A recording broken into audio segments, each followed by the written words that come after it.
Assalamualaikum warahmatullahi wabarakatuh.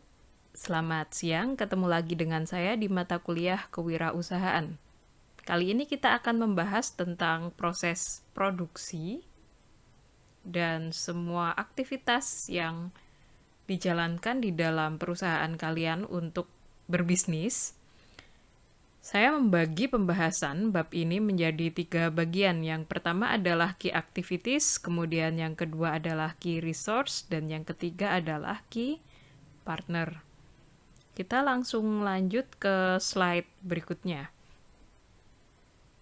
Oke, kita balik dulu ke bisnis model Canvas ya, karena mata kuliah kita itu silabusnya itu dirumuskan agar kalian itu bisa membuat bisnis model Canvas. Kalau sebelum UTS kita itu sibuk berkutat dengan customer segment untuk mempelajari bagaimana behaviornya customer, kemudian apa kebutuhan customer, dan apakah customer itu bisa membeli produk kita. Kemudian kita juga sibuk dengan value proposition untuk menentukan value apa sih yang akan kita deliver ke customer. Nah, setelah si value proposition ini dirumuskan atau bentuk konkretnya itu kita tahu produk apa yang akan kita jual, kemudian kita akan berjalan ke blok yang ini. Key activities, key resource, dan key partner. Key activities itu apa? Di sini saya menulis bahwa key activities itu adalah kegiatan yang dilakukan agar proses bisnis berjalan dengan baik. Apa aja sih kegiatannya? Jadi key activities itu banyak banget. Dia bisa berupa kegiatan produksi, pemeliharaan alat. Kalau misalnya kalian kan ngoding gitu ya, misalnya bikin program itu kan butuh komputer. Nah, pemeliharaan komputer itu termasuk key activities. Kemudian kalau kalian itu ngoding, programming, yang butuh tambahan skill, upgrading skill itu juga termasuk key activities. Jadi dia itu kadang berhubungan langsung dengan pembuatan produk, kadang itu tidak berhubungan langsung. Tapi yang pasti, semua kegiatan yang ada di key activities ini mendukung perkembangan proses bisnisnya kalian. Untuk melaksanakan key activities, kalian butuh yang namanya key resource. Key resource itu apa? Key resource itu aset penting yang perlu dimiliki untuk menjalankan bisnis. Nah, key resource itu bisa berupa SDM atau sumber daya manusia, bisa juga sumber daya non-manusia atau alat, mesin, lab, atau apapun itu.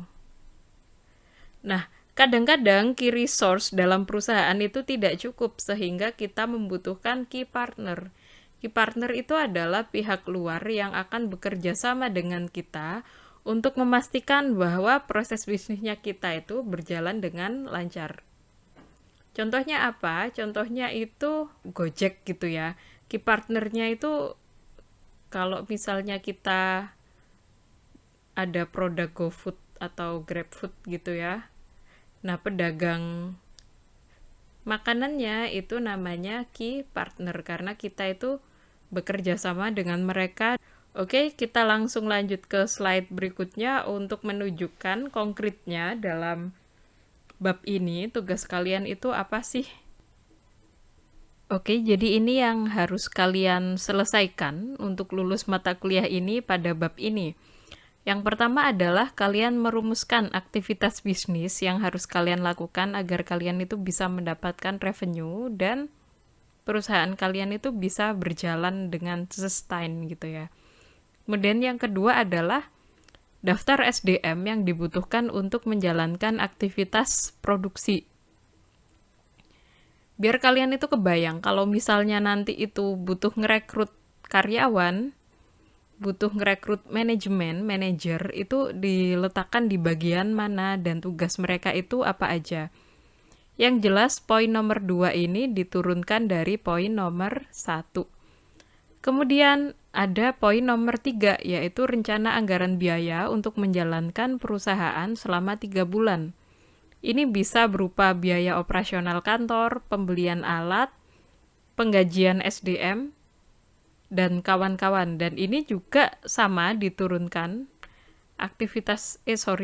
poin ketiga ini juga diturunkan dari poin ke satu gitu. Jadi poin ke satu ini nurun. Makanya ini tadi kan key activities paling penting.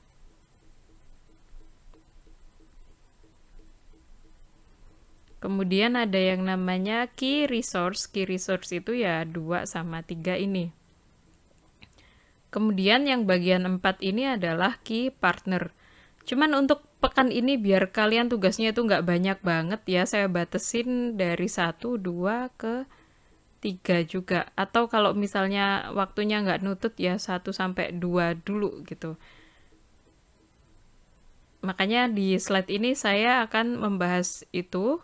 Yang nomor 4 belum saya bahas. Jadi kalau kalian itu nanti kebingungan apa aja sih yang harus dianggarkan, kalian bisa konsultasi gitu ya.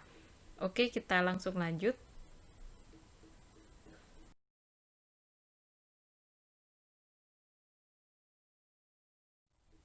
Ini langsung ke contoh aja. Saya masih pakai punya saya yang kemarin, yaitu kursus pembuatan game bagi anak SD.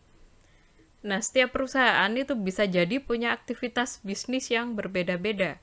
Contoh aktivitas bisnis yang bisa dilakukan, tapi tidak terbatas dengan ini ya, ini sekedar contoh. Kalau kalian punya aktivitas lain, bisa ditulis. Kalau di sini ada produksi, distribusi, pemasaran, dan riset and development. Nah, di perusahaan saya, apa aja yang saya lakukan? Kalau saya bikin kursus pembuatan game bagi anak SD, proses produksi yang saya lakukan adalah penyusunan kurikulum dan materi. Ini penting banget. Dan dilakukan secara berkala karena kan zaman itu bergerak ya. Kadang kalau kita itu bikin game atau apa gitu kan teknologinya mungkin bisa ganti-ganti. Atau kalau teknologinya nggak ganti, bisa jadi selera customer-nya yang berganti. Makanya penyusunan kurikulum dan materi ini tidak bisa dijalankan sekali, dia harus berkala gitu. Kemudian ada rekrutmen pengajar, kemudian ada pelatihan untuk pengajar biar dia itu bisa mendeliver kurikulum dan materi ke siswa dengan baik. Kemudian ada aktivitas pokok yaitu proses belajar mengajar bagi siswa. Kemudian ada proses pendaftaran peserta. Mungkin aja kalian nanti itu kalau misalnya sekolahnya udah berkembang, kalian itu bikin kompetisi nasional gitu misalnya.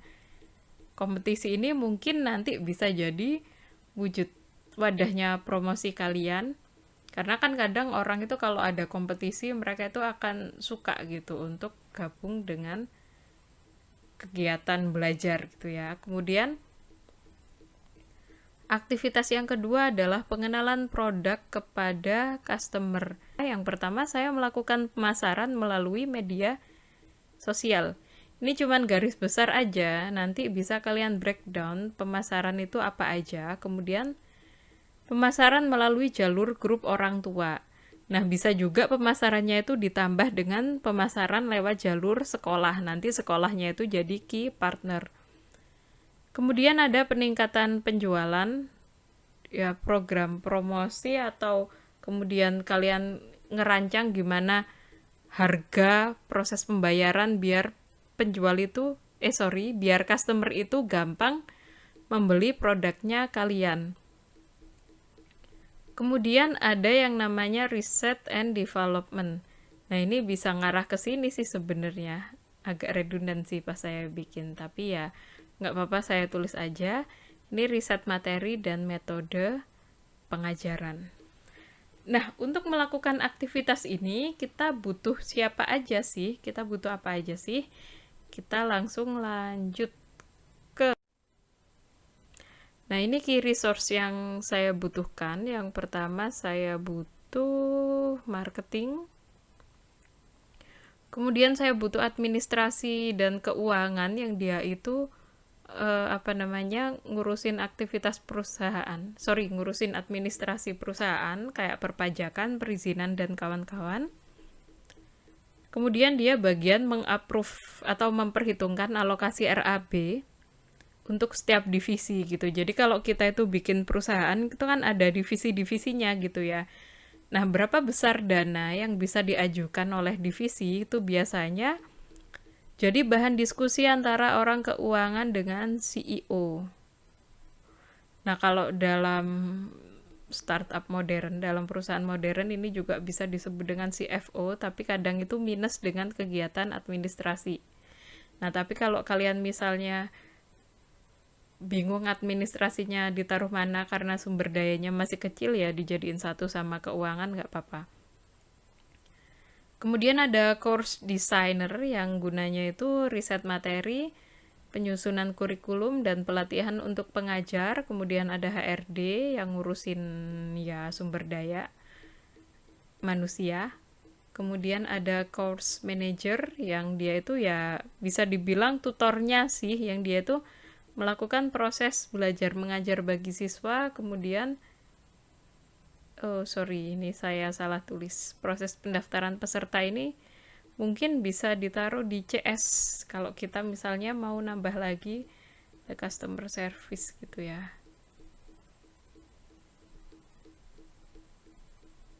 Ini bisa jadi bagian sendiri, atau kalau misalnya orangnya masih dikit bisa dijadiin ini marketing dan penjualan.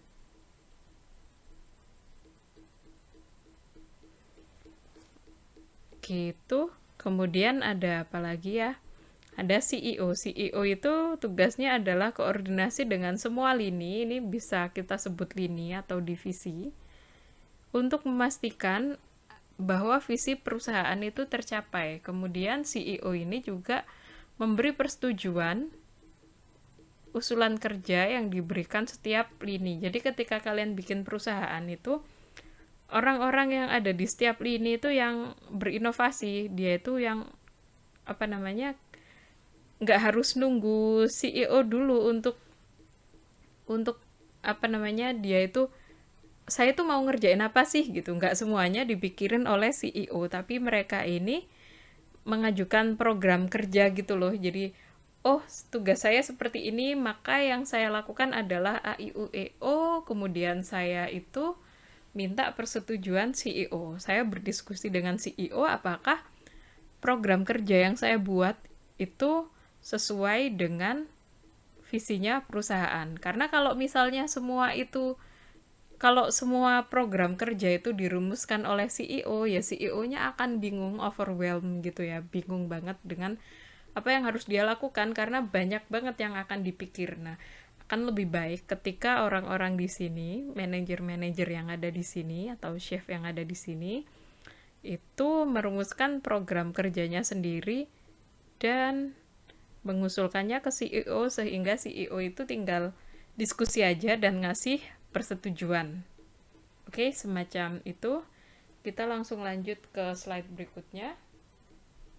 Nah, ini tugasnya kalian. Yang pertama, kalian buat daftar aktivitas bisnis yang harus dilakukan agar bisnis kalian mendapatkan revenue dan aktivitas yang ada di dalamnya itu berjalan dengan sustain.